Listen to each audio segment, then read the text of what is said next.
அமர சிருஷ்டி. புத்த பிக்ஷுவோட குரலை கேட்ட உடனே ஆயனர் டக்குன்னு எந்திரிச்சு வாங்க அடிகளே வாங்கன்னு வாசலுக்கே போயிட்டாரு. சிவகாமி எந்திரிச்சு தூண்கிட்ட போய் நின்றுக்கிட்டா. பிக்ஷு உள்ளே வந்ததும் ஆயனர் புதுசாக பண்ணி வச்சிருந்த சிலையெல்லாம் பார்த்துட்டு இருந்தாரு.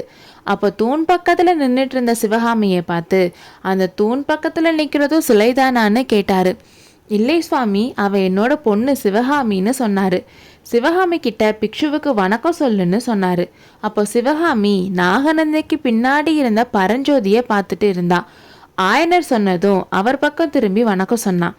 பரஞ்சோதி அங்க இருந்த சிற்பங்களையும் சித்திரங்களையும் அதிசயமா பார்த்துட்டு இருந்தான். நடுநடுவில் ஆயனரையும் சிவகாமியையும் கூட பார்த்தான். அன்னைக்கு பல்லக்கில் இருந்தவங்க இவங்க தான்னு தெரிஞ்சுக்கிட்டான். பிக்ஷு கிட்ட ரொம்ப ஆர்வமாக பேசுறதில்ல பரஞ்சோதியை கவனிக்கவே இல்லை ஆயனர். ஆனால் சிவகாமி தன்னை அடிக்கடி பார்க்குறதா அவனுக்கு தோணுச்சு.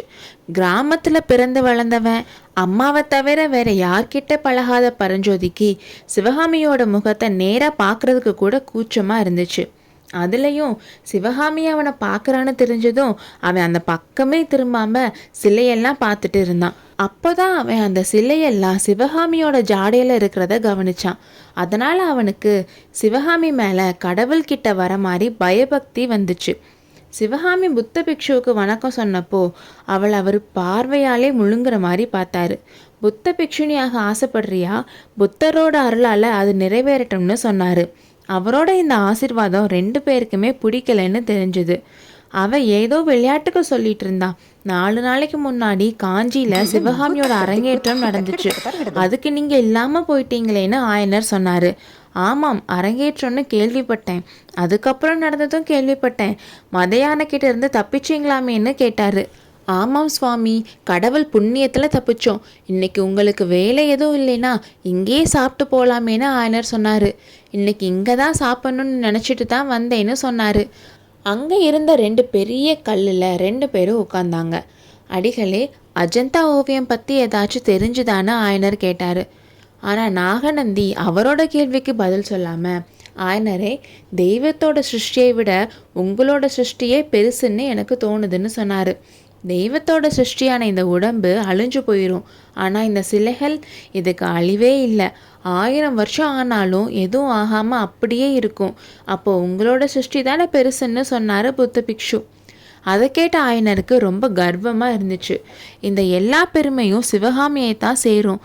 அவள் மட்டும் இவ்வளோ அழகாக ஆடாமல் இருந்திருந்தா நான் எப்படி சிலையெல்லாம் செஞ்சுருக்க முடியும்?